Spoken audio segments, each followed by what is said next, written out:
I found those tracks in the snow on a Tuesday morning, and every single detail of that moment is still burned into me like a brand, because what I was looking at should not have existed, and some part of my brain knew it before the rest of me caught up.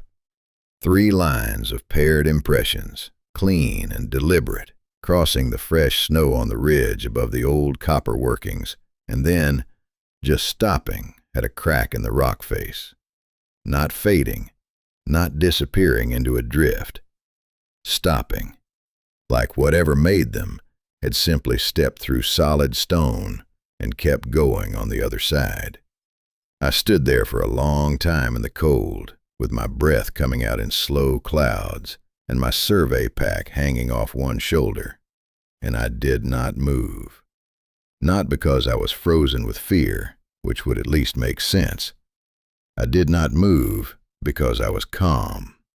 And that calm, that flat, quiet, utterly wrong calm, was the thing that scared me more than anything else that came before or after. Because by that point, I already knew what those marks were. I had been seeing variations of them for months.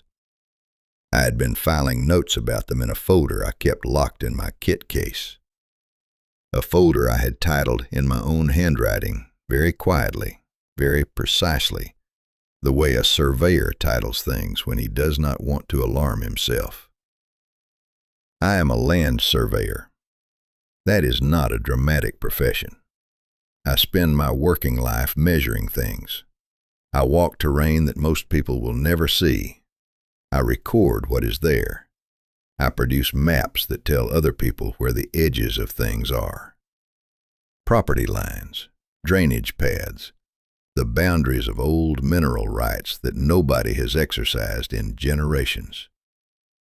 I am by training and by temperament a man who believes in what can be confirmed.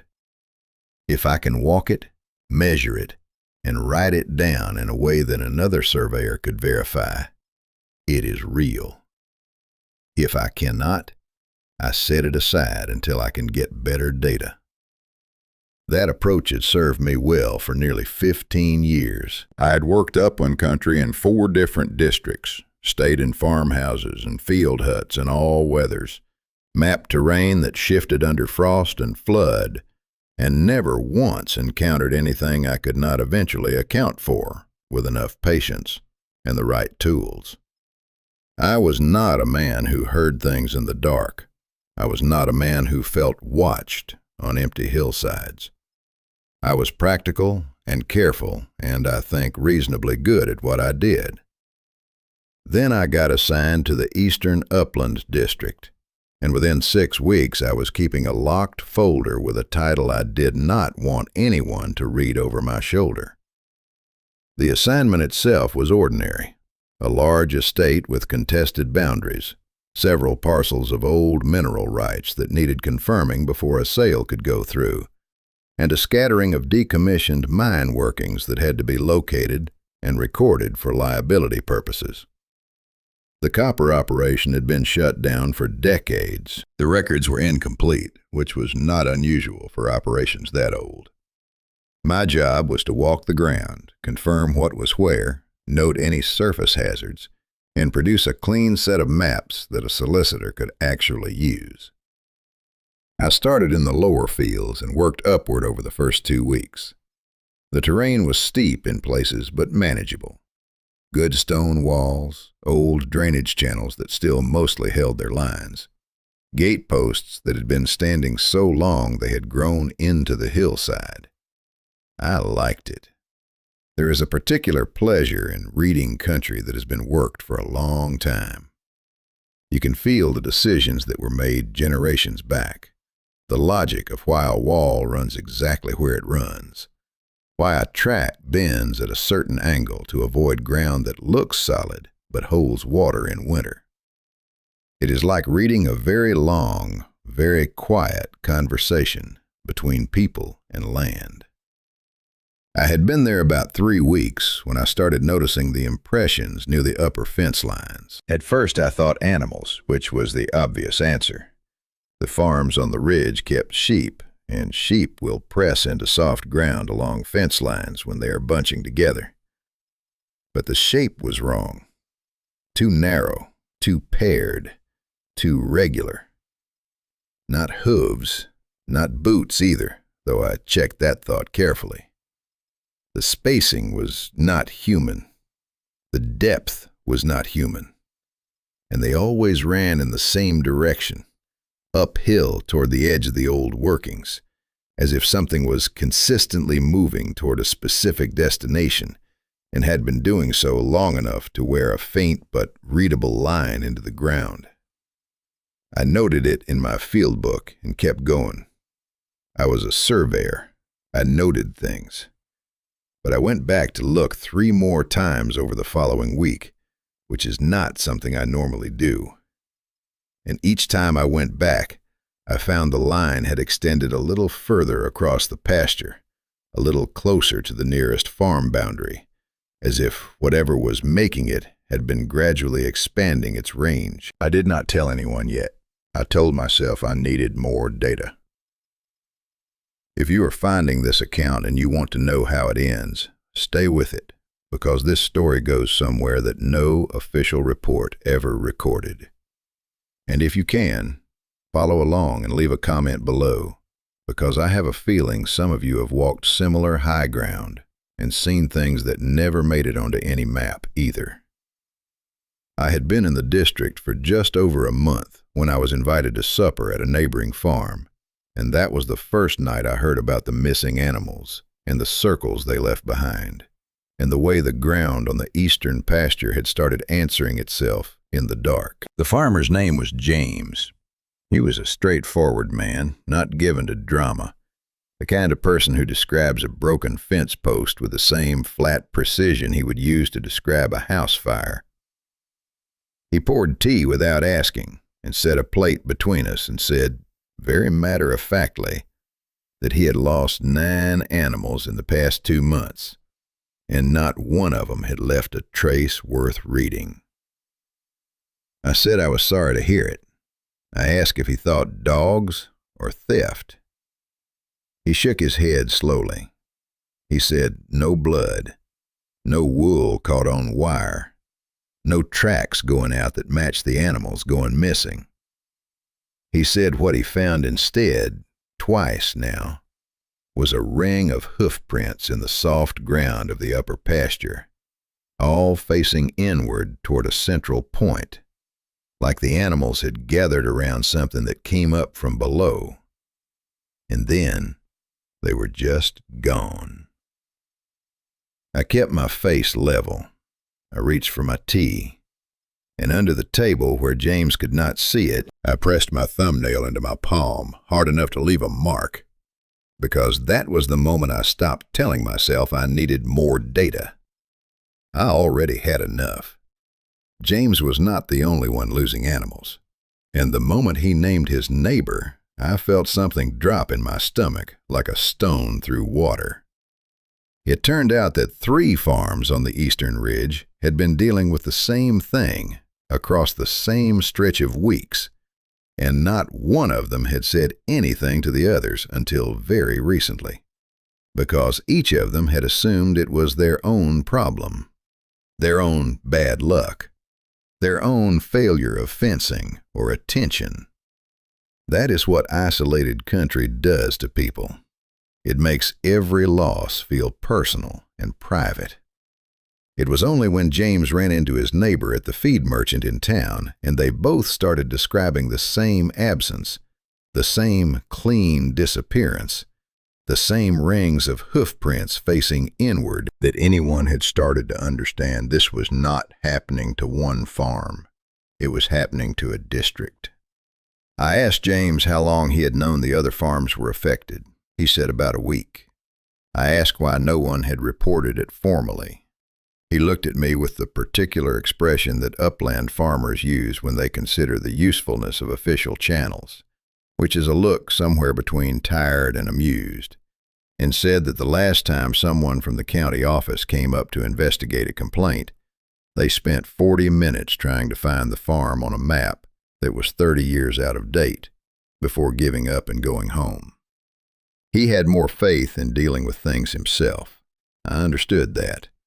I also wrote it down in my field book that evening, because a surveyor's instinct never fully switches off, and what I was writing was this: 3 farms, Eastern Ridge only, losses consistent in character, no physical evidence, no predator sign, paired impressions moving toward the old workings. And then, below that, one more line that I underlined twice and then almost crossed out before deciding to leave it. All 3 properties share a boundary with the mineral rights parcel. The old copper ground. I went back up to the ridge the following morning, alone. I wanted to walk the upper boundary again before I talked to anyone else, and I wanted to do it with fresh eyes and no company, because when you are trying to read terrain honestly, you need silence. Other people breathe too loud and point at the wrong things and ask questions at exactly the moment you need to be still. The morning was cold and gray, the kind of sky that holds itself flat over high ground and makes everything below it look smaller than it is. I walked the fence line from the eastern corner, moving slowly, checking the ground on both sides as I went. The impressions were there again, fresh from the night before, running parallel to the fence and then cutting away from it at a point about 2/3 of the way along the boundary. I followed where they turned. They led me to a shallow dip in the ground I had not paid close attention to before, a slight bowl in the turf where the land dropped maybe 3 feet before leveling off again. At the center of the bowl, the grass had been pressed flat in a rough circle about 4 feet across, not by hooves.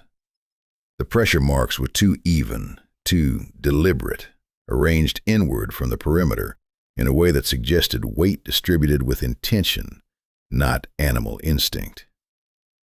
I crouched and put my hand flat on the center of it, and the ground there was noticeably colder than the turf around it. Not frost cold, not weather cold, but cold in a way that seemed to come from below rather than above. The way flagstone feels cold in an old cellar, regardless of the season. I stayed crouched there for a moment longer than I should have, and then I stood up and kept walking, because standing still in a place like that was something I no longer wanted to do. The bell was hanging on the gatepost at the far end of the upper boundary, and I almost walked past it. It was small, the kind of handbell that would fit comfortably in a coat pocket, made of dark iron gone rough with age, hanging from a short length of cord that had been looped twice around the post and tied in a knot I did not recognize. Not a sailor's knot, not a farmer's knot. Something with an extra pass through itself that made it look deliberate in a way that was difficult to explain. I stopped and looked at it for several seconds before I touched it. The cord was not rotten. It was not old. It had been tied recently, within days at most, by someone or something that had come up to this gate after dark and left this object in a specific place with a specific knot. I unhooked it carefully and held it up. The iron was heavier than it looked. When I tilted it, I could hear nothing inside, which meant the clapper was gone.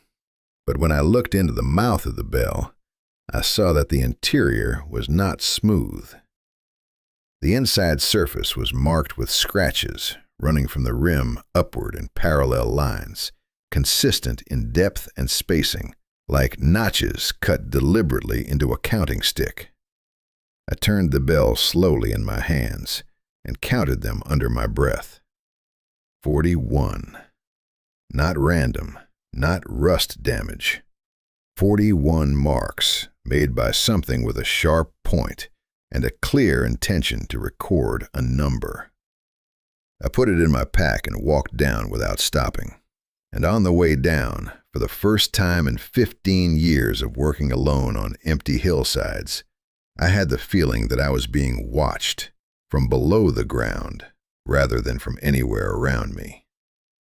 Not a sound, not a movement, just a pressure The way a room feels when someone is standing just outside the door and you cannot hear them, but you know they are there because the air is slightly wrong, slightly too still, in the way that air gets when something nearby is very carefully not making any noise at all.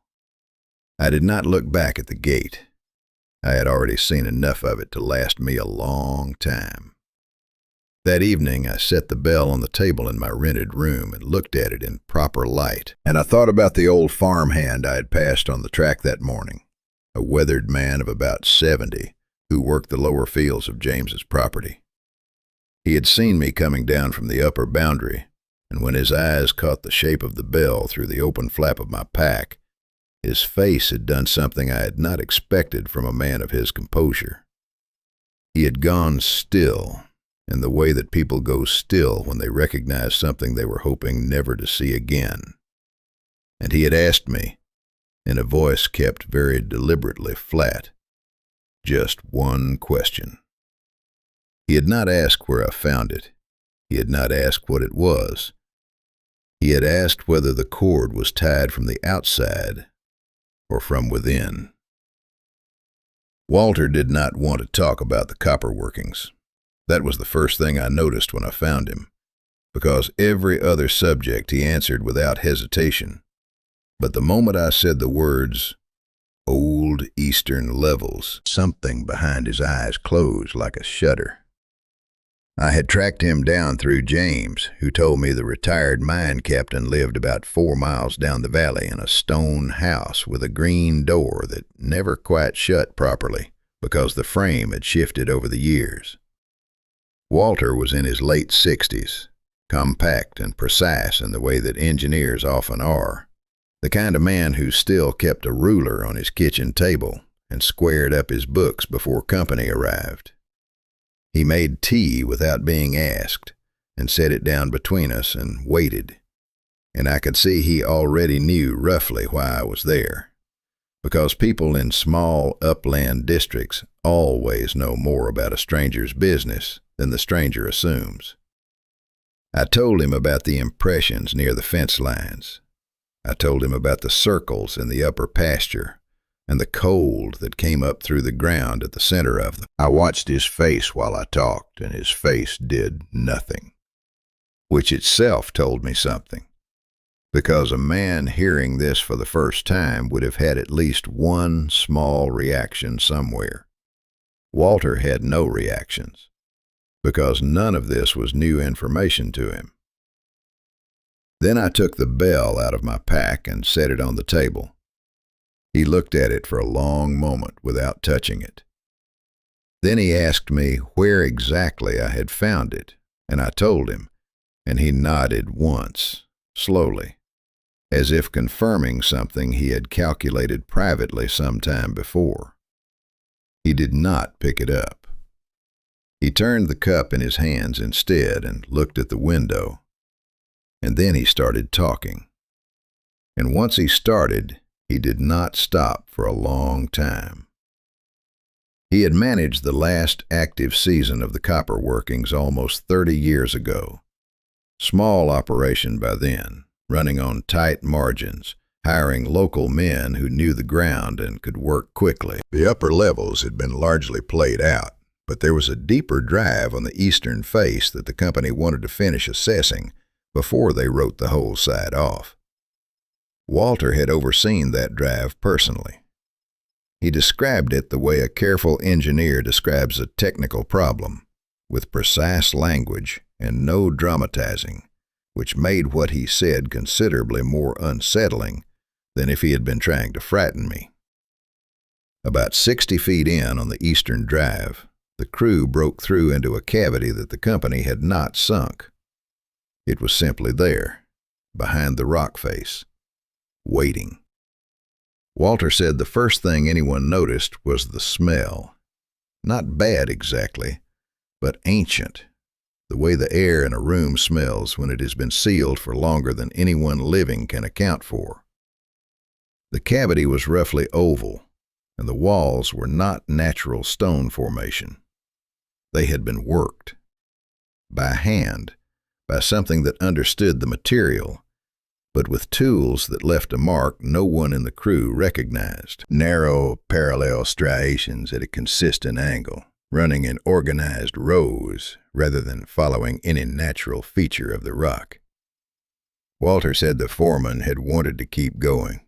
Walter had overruled him and ordered the cavity sealed with rubble and the record filed as a natural void, because he knew that if the company understood what they had found, they would excavate it fully, and he did not believe that was wise.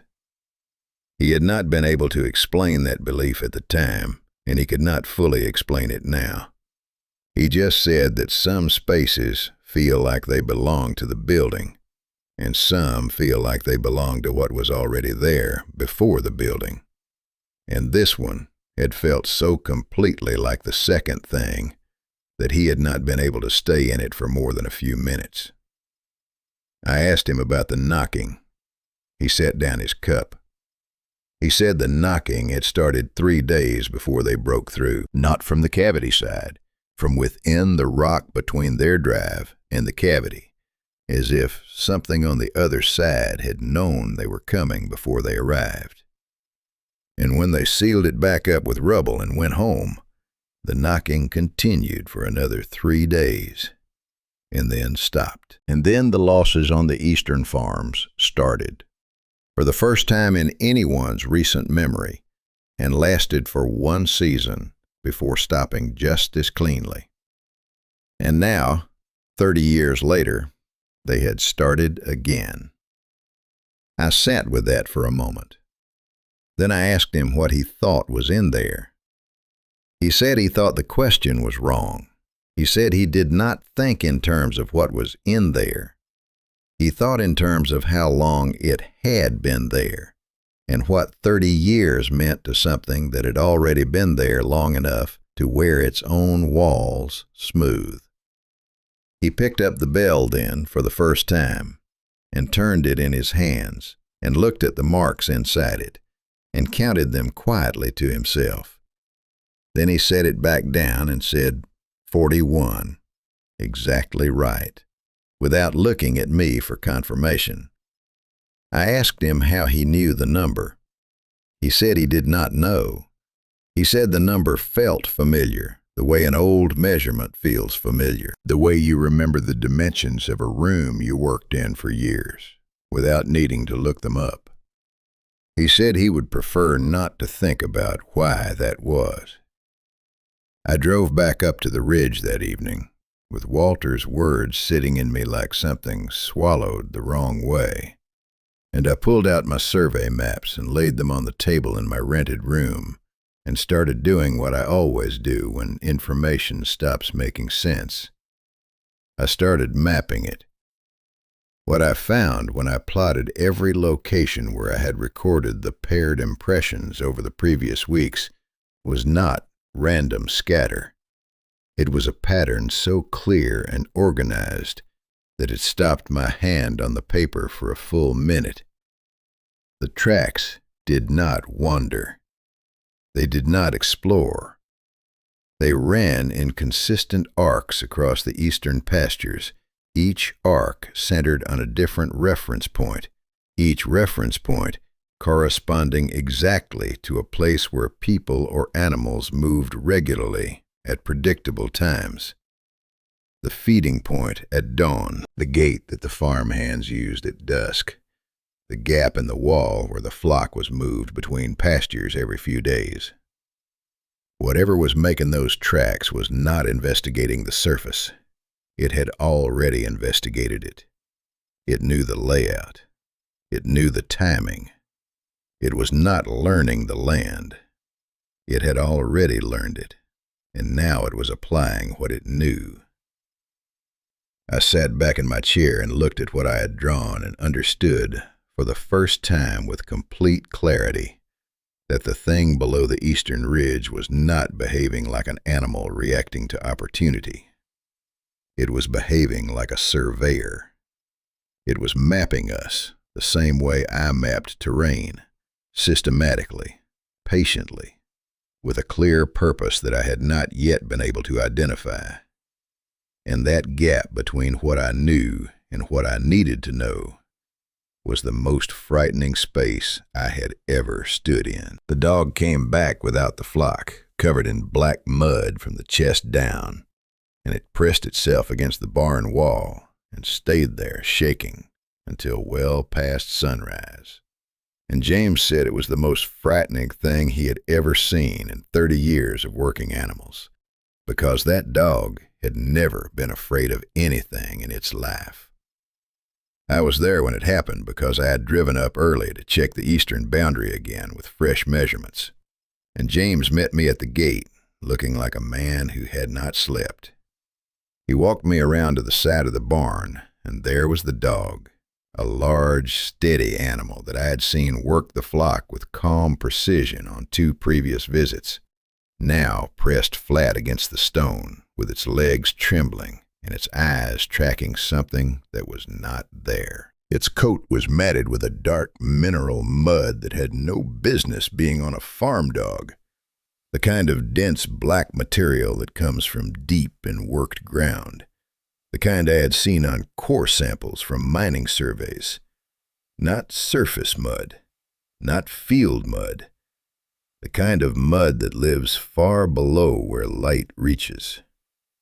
James had sent the dog up with 2 of his older ewes at dusk the previous evening, a run he had done dozens of times. By midnight, the dog was back, alone.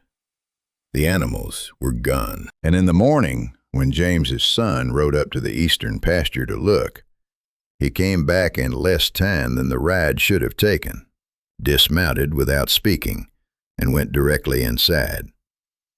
It was 20 minutes before James could get a word out of him, and what he said was limited to this.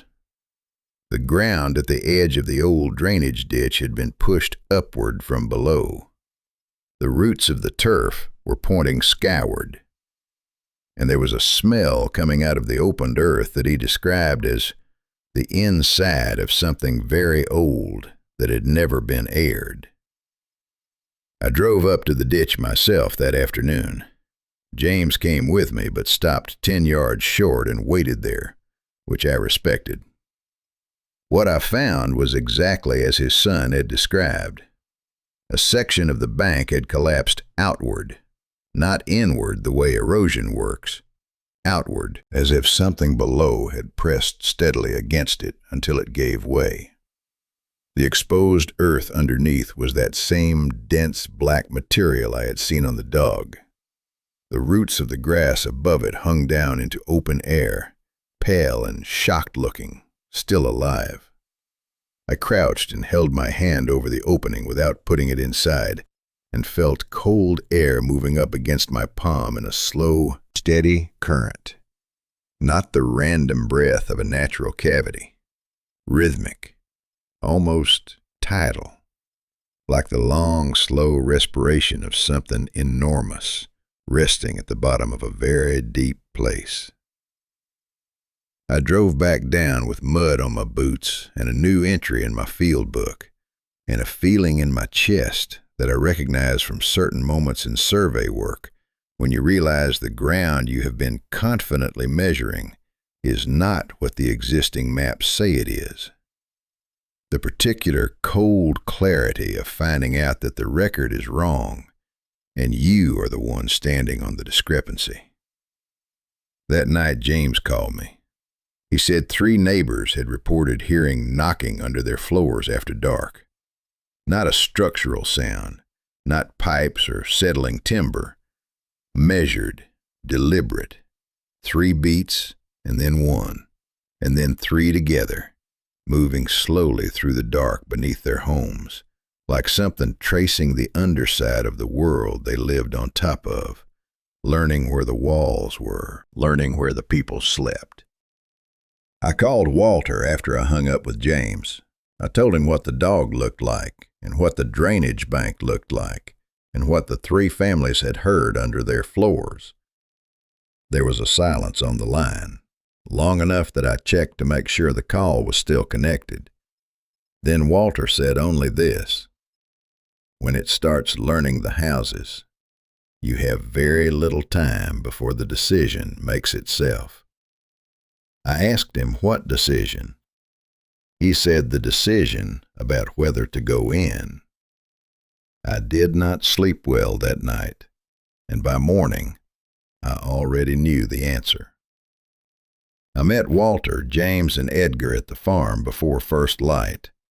Edgar was the farmhand I had passed on the track weeks earlier, the one who had recognized the bell and asked about the cord.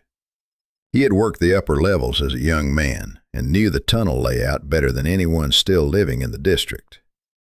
He was in his mid-60s and moved with the deliberate economy of someone who had spent years in low, confined spaces where wasted movement cost air. He brought a canvas pack that clinked softly when he set it down and did not explain its contents, and nobody asked. Walter had the old company route diagram folded inside a waterproof case, not the official survey, which he said was unreliable for the eastern face, but a working sketch he had drawn himself during the last active season, updated from memory in the previous 2 days, and cross-referenced against my own fieldwork measurements. The secondary access shaft was not marked on any official document. It was a ventilation entry from the old operation, concealed now under 30 years of spoil and overgrowth, located in a hollow below the main track where nobody walked without a reason. Walter had measured its approximate position from a fixed stone boundary marker, and we found it within 10 minutes of looking, which told me he had been thinking about this access point for longer than the previous 2 days. We cleared the mouth of it together, pulling back compacted soil and stone with our hands and a short pry bar that James had brought without being told to. The opening that emerged was narrow, chest width, timber-framed, and somehow still solid despite the years. Cold air came out of it steadily, and the smell that came with it was the same smell James's son had described at the drainage bank. Ancient and sealed, and not quite like anything on the surface of the earth. Edgar stood at the edge of it and looked down for a long time. Then he reached into his coat at the chest and touched something sewn into the lining, a small square of folded cloth that shifted under his fingers like something packed tightly inside it. He did not explain it. He dropped into the shaft first, and the rest of us followed, one at a time, into the dark below the hill. And the last thing I heard before the sound of the surface disappeared above me was the measured rhythm of knocking from somewhere deep in the rock ahead. 3 beats, then 1, then 3. Already waiting for us, as if it had known we were coming before we had made the decision to come. The first wrong thing I noticed underground was that my footsteps made no echo, and in a stone tunnel, that should be impossible. Sound in rock passages bounces. It always bounces. You hear yourself coming back at you a half-second late, a slightly flattened version of each step, and after a while you stop noticing it, the way you stop noticing your own breathing. But in that tunnel, from the first dozen steps, there was nothing. Each footfall landed and disappeared completely, absorbed by the walls as if the stone around us was drinking the sound rather than returning it. I noticed it immediately and said nothing, because I was already watching Walter's face, and Walter had noticed it too. And the expression he was keeping very carefully flat told me that silence in a working tunnel was not a good sign, and he already knew why. Edgar led us in single file, moving at a pace that was slower than walking but never stopped, the particular rhythm of a man who has spent enough time underground to know that haste costs more than it buys. His lamp was ahead of mine, and James was behind me, and Walter was last, and I could hear Walter's breathing over the silence the walls were eating, slow and deliberate. The breathing of a man managing himself the way you manage a load on steep ground, one careful placement at a time. The tunnel was roughly cut in the upper section, proper industrial work from the last active period, timbered at intervals with frames that had held their shape better than they had any right to after decades of neglect. Then, about 40 feet in, the character of the walls changed. The tool marks shifted. The industrial striations gave way to something older and narrower, following the natural grain of the rock in a way that suggested the person or thing that made them was not fighting the material, but reading it, finding the paths of least resistance the way water finds them. I ran my hand along one section as I passed, and the marks under my fingers were smooth with age, the edges rounded off by time until they felt almost deliberate, almost gentle, like grooves worn into a doorstep by generations of the same footfall. I did not mention this, either. I wrote it in my field book by lamp, walking slowly enough to keep my letters legible, because the habit of recording was the only thing keeping the more animal parts of my brain from taking over entirely.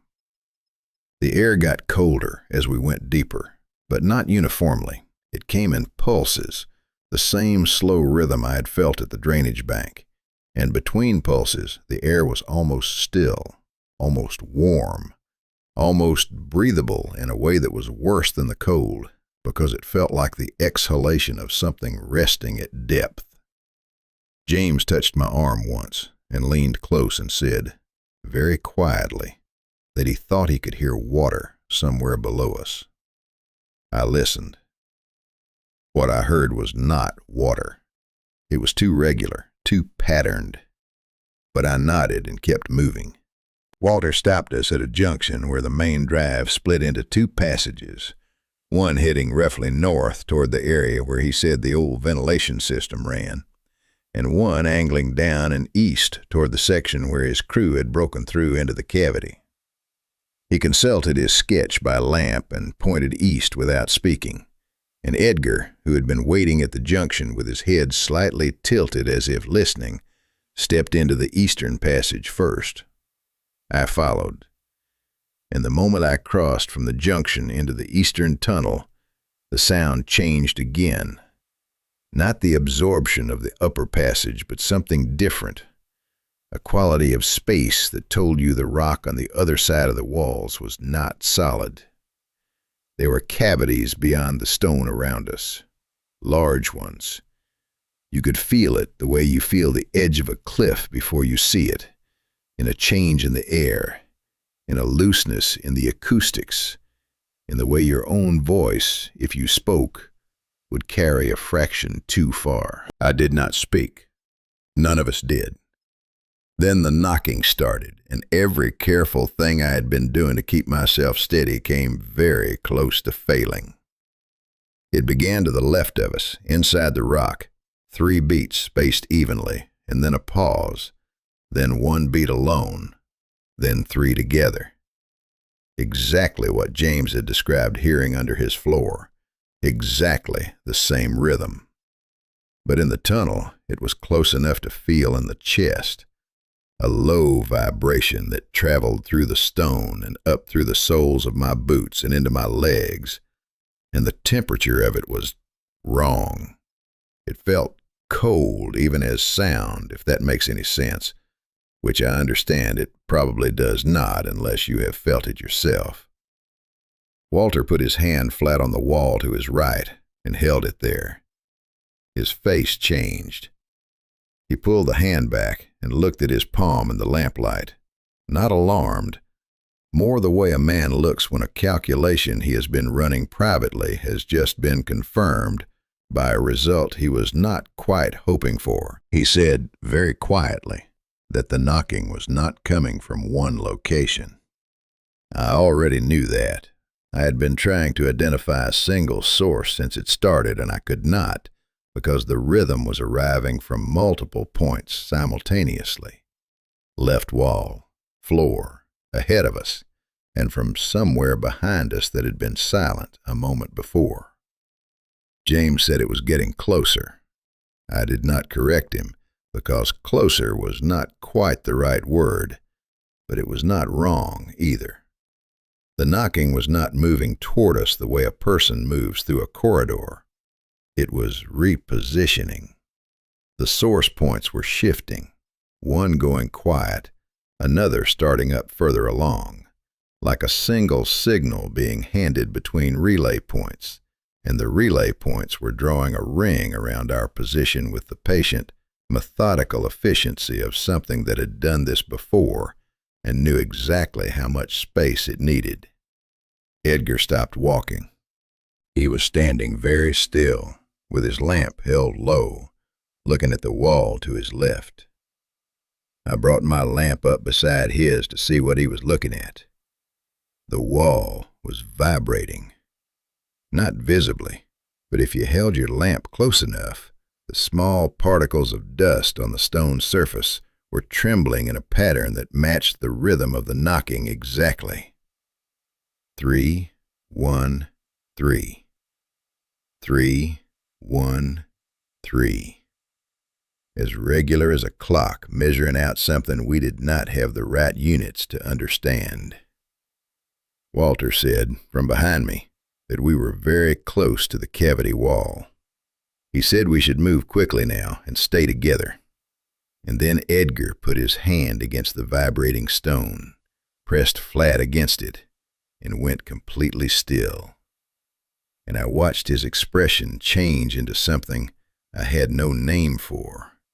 Not fear exactly, more the look of a man who has just understood a language he did not know he already spoke. Edgar pulled his hand from the wall and turned to Walter and said, in the flattest voice I have ever heard a person use, that the wall was not solid, and Walter said he knew, and Edgar said, no, you do not understand.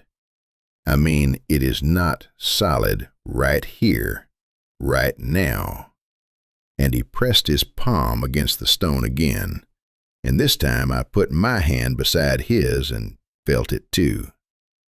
The rock was giving, not crumbling, not cracking, but yielding slightly under sustained pressure the way dense clay yields, as if the material itself had changed its nature at that specific point, as if something on the other side had been working the boundary between us from within for a very long time, and had brought it to a threshold. Walter stepped forward and examined the section with his lamp held close, and I watched him run his fingertips along the edges of a roughly rectangular area, about the height of a door frame and half the width. The edges were cleaner than the surrounding wall, not natural wear, not structural collapse. Something had been defining this boundary deliberately from the other side, thinning it from within until the moment it chose to let it open. Walter looked at us and said that 30 years ago this wall was solid rock a foot thick. He said it in the same tone he had used for everything else, which was the tone of a man reading a measurement he cannot argue with. And then he stepped back and we all stood there for a moment, while the knocking continued its 3-1-3 rhythm through the floor and the walls and the air between us. It was James who pushed through first, which surprised me. He put both hands flat against the thinned section and leaned his weight into it, and it gave with a sound that I can only describe as the sound of a very long-held breath finally released. A low exhalation that seemed to come from the stone itself. And then the false wall opened inward, and cold air hit us all at once, dense and total, and carrying that smell again, but stronger here, so much stronger that for a moment I could not identify it as a smell at all, only as a sensation. The sensation of time compressed into something you could breathe. We went through one at a time and stood together on the other side with our lamps raised. The space we were standing in was not a mining cavity. A mining cavity has the logic of extraction in it. You can read the directions of the work, the angles of the drills, the rationale of what was taken and what was left. This had none of that. The ceiling was high enough that our lamplight did not reach it. The floor was worn to a smoothness that could not have come from tools, because there was no pattern to it, only the even, total smoothness of a surface crossed by the same movement repeated across a span of time so long that every irregularity had been erased. The walls curved inward at the base, the way the walls of a space curve when the thing that uses it is not walking upright in the way that we do. And the smell was everywhere, in every breath, in the fabric of my coat within minutes of entering, the smell of deep age and habitual occupation, and a metabolism nothing like our own. I stood very still and looked at the floor and thought, this is not somewhere something came to from elsewhere. This is somewhere something has always been. And we had cut our way to its front door and called it mineral extraction. No one spoke for what felt like a long time. Then Walter said, very quietly, that we should keep moving and stay close to the wall we had come through, because he wanted to be able to find it again by touch if the lamps failed. It was sensible advice, and I wrote it in my field book without looking down, by feel, the way I had learned to record measurements in conditions where you could not afford to drop your eyes from the terrain.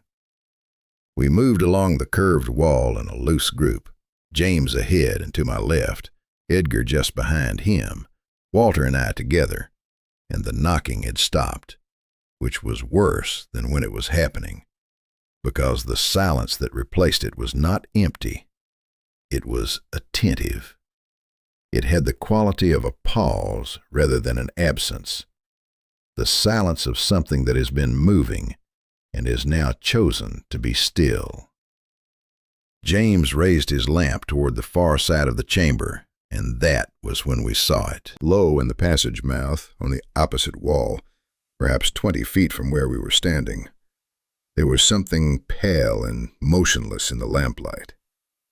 My brain spent a very long moment trying to resolve what I was seeing into a category it already had, the way a brain will always try to do before it accepts that the category does not exist.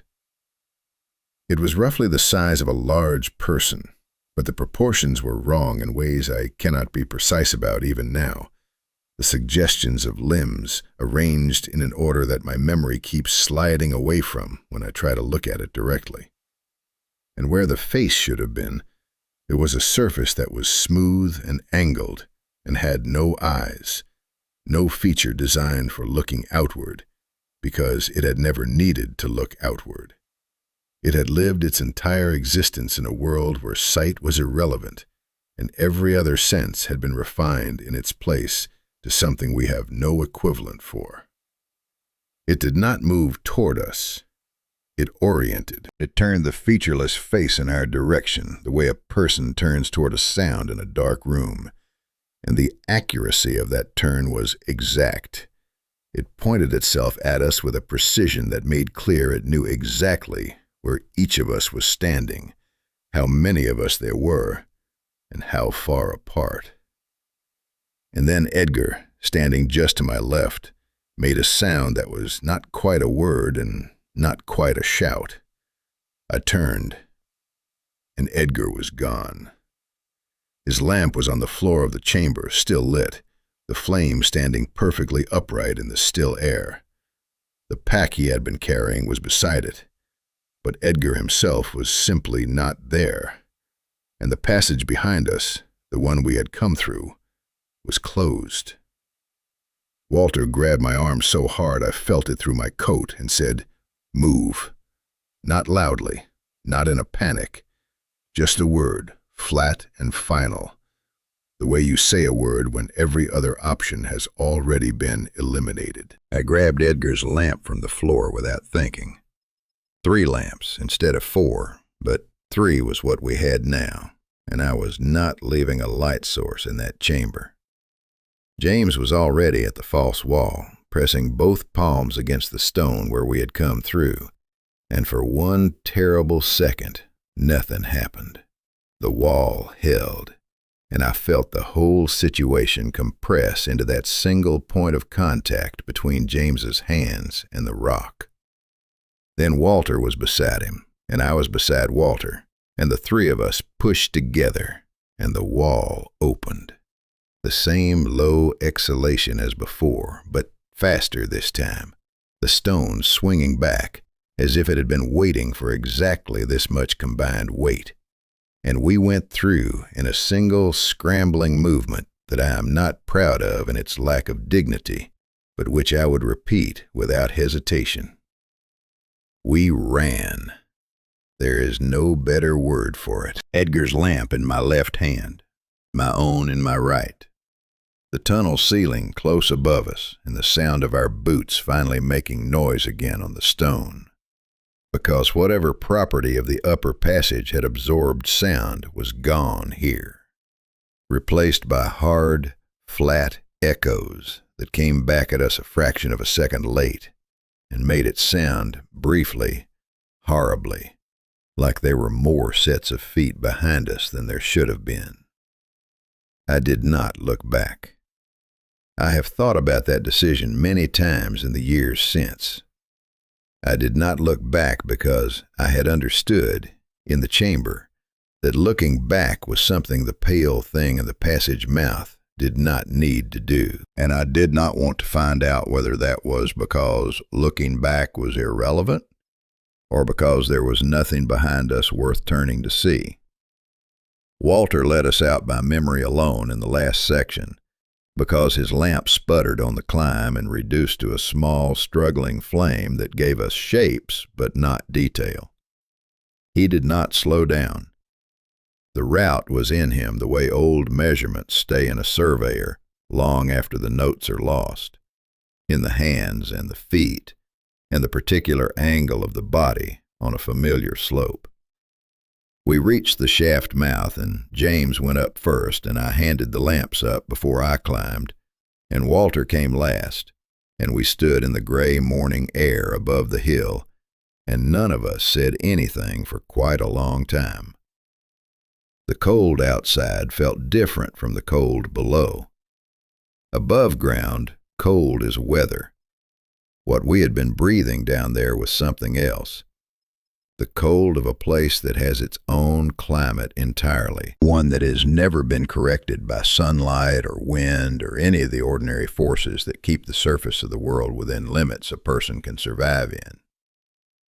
Standing in the morning air, I could feel that underground cold leaving my coat slowly, like something reluctant to let go. James sat down on the stone at the edge of the shaft and put his face in his hands. Not collapsing, not in shock, just the posture of a man who needs 30 seconds to put himself back together before he can be useful again. I understood it completely. I stood next to him and looked out across the eastern pastures and thought about Edgar, and about the cloth he had sewn into his coat lining, and about the fact that he had touched the vibrating wall, and his expression had changed before any of the rest of us had understood what was coming. And I wondered whether some part of him had already known, down in the oldest part of his memory, the part formed from decades of underground work, and whether that knowledge had been warning or something else entirely. We did not find him. I want to say that plainly before anything else. We reported his absence to the local authority 3 days later, after it became clear he was not going to walk back out on his own. And the search that followed was thorough and found nothing. And the official conclusion was an accident in decommissioned workings, which is the kind of conclusion that official processes produce when the actual answer is not one they have a form for. I wrote the true account in my journal that same evening, all of it, the wall, the chamber, the thing in the passage mouth, the way Edgar's lamp was on the floor with the flame standing perfectly still. I wrote it in full because I had learned, somewhere in the weeks leading up to that morning, that the act of not recording something does not make it less real. It only makes you the only person carrying it. And that weight does not get lighter with time. Walter left the district within a season. He did not make a formal announcement. He simply stopped being there. And a letter arrived one morning saying he had found a house near the coast and that open water was better for his sleep than anything else he had tried. I understood that too. There are sounds the sea makes that are large enough to cover other sounds, and sometimes that is exactly what you need a landscape to do for you. James stayed. He always said he would not leave the farm, and he did not. But he rebuilt the upper fence line, moving it 50 yards further down the slope than where it had been. And he never explained why to anyone who asked, except to say the new line suited the drainage better. It did not suit the drainage better. But it moved his boundary away from the eastern ground and gave him a margin he could sleep inside. And that was what it was actually for.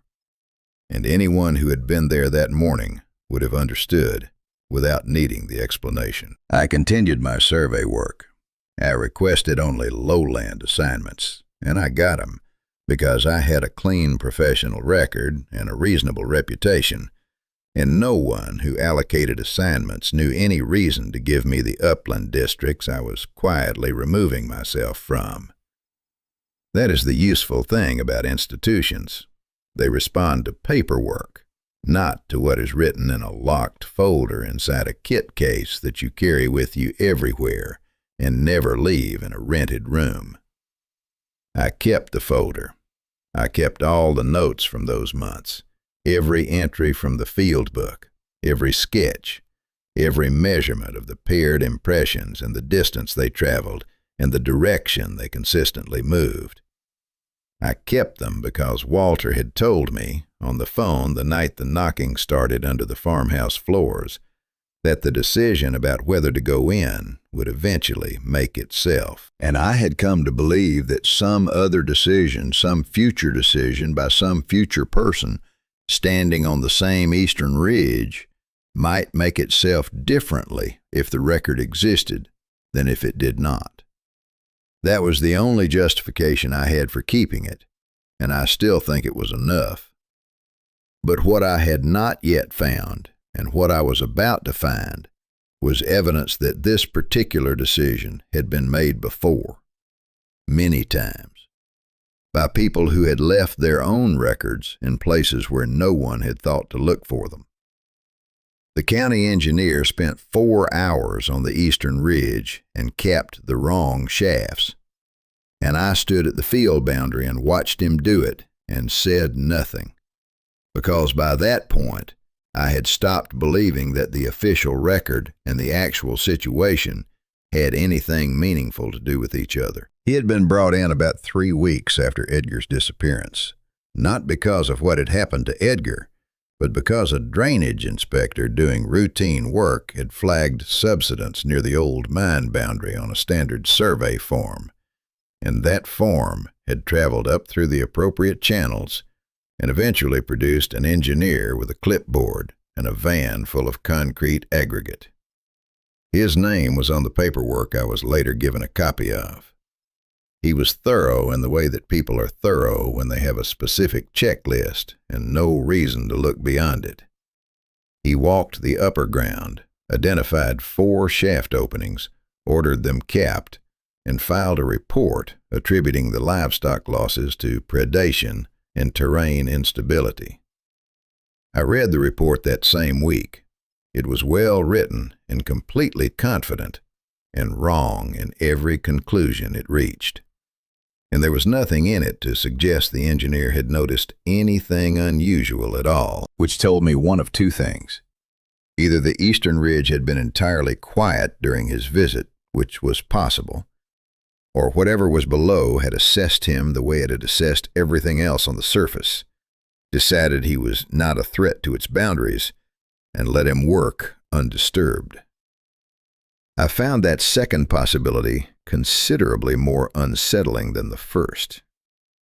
What I knew, From my own survey work and from Walter's sketch and from the weeks I had spent mapping every surface feature of that ground, was that the eastern workings had not 4 accessible points, but 11. I had documented them all. The 4 the engineer capped were the most visible, the ones any trained person would find in an afternoon. The other 7 were smaller, older, less obvious, concealed by decades of spoil and vegetation, and in 2 cases, by deliberate filling that predated the last active mining season by a considerable margin. Someone had tried to close those entries before, someone who had also, apparently, not told anyone why. I did not send a correction to the engineer's office. I had thought about it seriously, had actually drafted a note twice, and both times I had stopped before finishing it, because I could not find a way to explain what needed to be corrected without including context that would either be dismissed or, worse, would prompt a more thorough investigation of exactly the kind I was no longer sure was safe. So I added the engineer's report to my folder, filed it behind my own measurements, and noted in my field book the 7 locations his survey had missed. The losses did stop after the capping, or at least they appeared to stop, which I understood was not the same thing. The farms on the eastern ridge had already moved their flocks lower for the season, and nobody was sending animals back to the upper pastures, so the absence of losses may have reflected a change in our behavior rather than a change in anything below. I made that note too. A surveyor learns early that absence of data is not the same as data about absence. That winter was quiet on the surface, but in January, James called me on a Sunday evening and said his son had been cutting across the frozen upper ground after checking a fence line and had stopped because he heard something. Not a structural sound, not ice contracting or frost heaving, a rhythm in the frozen earth under his boots, moving from north to south along the boundary of the capped section. 3 beats in 1 and 3 together, slow and even, traveling through ground that should have been too solidified for vibration to carry. His son had stood perfectly still for 90 seconds and counted the rhythm, and then walked down to the farm without looking back, and he had been sleeping badly since. I wrote down the date and the location and the count. 313. Same rhythm, same patient regularity. The concrete caps had not ended the conversation. They had simply moved it to a different part of the sentence. It was a few weeks after that when the first letter arrived from outside the district. A farmer in an upland area several counties over had found my details through a land registry contact who knew I had been surveying the eastern ridge. He had written in careful, plain handwriting on 2 pages of lined paper, and the letter had sat with a handful of other forwarded mail on the desk in my office for 3 days before I opened it, which I regret, because the moment I read the first paragraph, I understood it was the most important piece of correspondence I had received in connection with any of this. He described paired impressions near his boundary fence. He described animals going missing without physical evidence. He described the circles of compressed ground where the flock had stood before they were gone, all facing inward. He described finding, near an old lead working on his eastern slope, a series of marks on a wooden post that he had first assumed were tool damage and then, on closer inspection, had counted. He did not say how many marks there were. He asked only whether I had encountered anything similar and whether I thought it was worth reporting formally. His tone throughout was the same tone James used, careful and flat and stripped of all drama. The tone of a man describing something real that he does not expect to be believed. I wrote back the same evening. I told him not to report formally because the formal process would produce an engineer and a set of concrete caps and a report that missed the point by a significant margin. I told him to move his flock lower and watch the fence line and keep a written record of everything he observed and the dates and exact locations of each occurrence. And I asked him, at the end, as plainly as I could, how many marks were on that post. His reply came 10 days later. He had gone back and recounted carefully. The answer was 41, which meant that whatever system of recording I was holding in my locked folder was not local, was not specific to one worked hill in one district, and had been running for long enough to have reached at least 2 separate locations with the same notation and the same count. I sat with that letter for a long time before I added it to the folder. Then I added it, and then I opened the folder and looked at everything inside it, and understood for the first time that what I had been building was not a record of one incident, but the beginning of a much larger index, one that already existed in fragments across multiple districts, in letters and ledgers and notes that nobody had yet thought to read in the same room at the same time. Walter's letter arrived on a Thursday morning, and his daughter had written at the top of the envelope, in small, careful letters, that her father had passed quietly in his sleep 3 weeks earlier, and that he had asked her, before the end, to make sure this particular envelope reached me. I sat with it unopened for almost an hour. Not from grief exactly, though I felt that too, but because I already knew, with the particular instinct that develops when you have been handling a body of evidence long enough, that whatever was inside it was going to change the shape of everything I had already filed, and I wanted 1 more hour of the folder being the size it currently was before it grew again. Walter's handwriting inside was smaller than I remembered it, more compressed. The writing of a man who had learned in his final months to conserve what he had. He wrote that he had gone back to the eastern ridge once, not down, he was clear about that, never down again, but to the surface above the capped workings, just to look. He had counted the new fissures in the limestone of the upper slope. There were 7 that had not been there during the survey period. Not erosion cracks, not frost damage. He had examined them closely enough to be certain of that. They were clean-edged and vertical and ran parallel to each other in a spacing that he described, in his engineer's language, as too regular for natural formation. Something below had been working upward through the rock, not excavating, not breaking through, just thinning. The same process we had seen in the false wall of the chamber, applied now to the hill itself from the inside. 7 new mouths in the limestone, each one still too narrow to be useful, each one a fraction wider than the last time someone had measured, working toward a threshold on a timeline that had nothing to do with any human schedule. Walter had not included this in any official communication. He wrote that he had considered it and decided that the information would produce action of the wrong kind from people without sufficient context, and that insufficient context underground was more dangerous than informed inaction above it.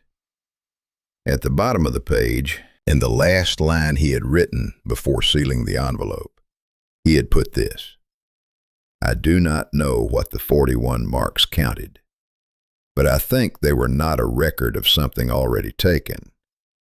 I think they were a record of something still owed. I read that sentence 4 times.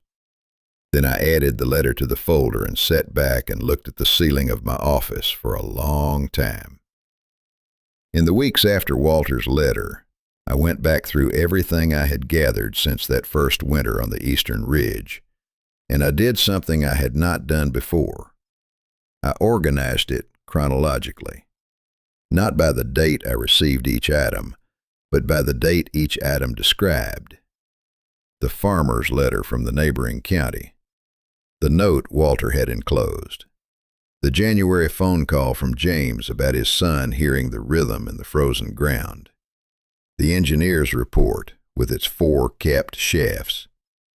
My own field book entries going back to the first morning I had found the paired impressions near the boundary fence. When I laid it out in that order, a pattern emerged that I had not seen when the pieces were filed by arrival date. The activity had not been constant. It moved in cycles, intensifying over a period of weeks, and then pulling back, quieting almost entirely, and then building again. And the cycles were not random. They corresponded each time with a change in how much human presence was on the eastern ridge. More activity on the surface meant more activity below. Less presence above meant the rhythm below would slow, not stop, slow, as if it were calibrating its effort to the level of attention it was receiving, as if it had learned, across however many cycles it had been running this, that sustained effort drew investigation, and investigation occasionally drew people underground, and people underground occasionally did not return. That understanding sat in me for several days before I could write it down plainly. When I finally did, I used the same language I would use for any survey finding, plain and factual, because dressing it in different words would not have changed what it meant. The thing below the eastern ridge had developed a strategy. It was not reactive, and it was not random. It was managing the relationship between its behavior and our response to it, the way a careful operation manages risk. And it had been doing this for long enough to have refined the strategy across multiple generations of the people living above it. I am an older man now. My survey work is mostly desk-based these days, reviewing other people's field measurements and checking the calculations against the original data. My hands are less steady than they were, but my eye for inconsistency in a data set has not diminished, and I spend a reasonable amount of time in archives, which is where I eventually found the last piece of the record that I want to include here. In a collection of old land agent papers held at a regional archive, filed under the entirely unremarkable heading of Estate Maintenance Correspondence, I found a single page from a ledger dated several generations before my survey work, recording payment for materials used to fill and seal certain excavations on an upland property following the loss of grazing stock. The language was formal and administrative and gave no further detail, but appended to it in a different hand, much later, was a note that read only this: "Do not reopen the eastern cuts. The count was at 41 when we closed them, and the count does not go backward." 41. The same number that was inside the bell I had found on the gatepost. The same number the farmer 2 counties over had counted on the post near his lead working. The same number Walter had known without being told, the way a person knows a measurement they have handled so many times it has become part of their physical memory. I do not know what the count measures. I have thought about it for years, with the focused attention of a man whose entire career has been built on the idea that numbers correspond to something real in the physical world, and I cannot resolve it. What I believe is that it is a record kept from the other side of the boundary, by something that tracks a currency we have no name for, in units we cannot convert, toward a total we cannot verify because we have never been able to read the full ledger. What I know is this: every official response to the eastern ridge had addressed the surface while leaving the depth untouched. Every cap, every report Every formal conclusion had been written by people whose instruments could not reach far enough to measure the actual problem. And in the gap between what the instruments measured and what was actually there, the count had continued, quietly, patiently, in the dark, below everyone's attention. I keep the folder in my desk now, not locked anymore. If something happens to me, I want it to be found easily, because the ledger page in the archive, Walter's final letter, the farmer's careful handwriting, my own field book entries, they belong together, and separated, they are just curiosities. But together, they are a record of something that has been running longer than anyone currently alive has been measuring it. The surface is not the whole of the world. Most people know this in the abstract and find it comforting in the abstract. The idea of depth, of mystery, of things beyond the everyday. It is considerably less comforting when the depth knows your fence lines, your lambing schedule, and the hour your lights go off at night. Here's what I want to leave you with. We have spent centuries cutting into the ground, taking what we wanted, and calling the access ours because we were the ones holding the tools. We built maps of what we took out and filed records of what we left behind and called the whole thing understood.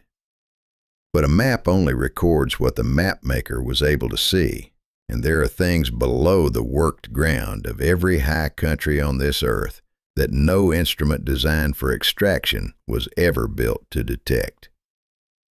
The 41 marks on the bell were not a threat. They were not a warning either. They were a record, kept with the same patient precision I try to bring to my own field work, by something that has been counting a great deal longer than we have. So here's the question I want you to think about and answer below, because I genuinely do not know the answer and I have been sitting with it for years.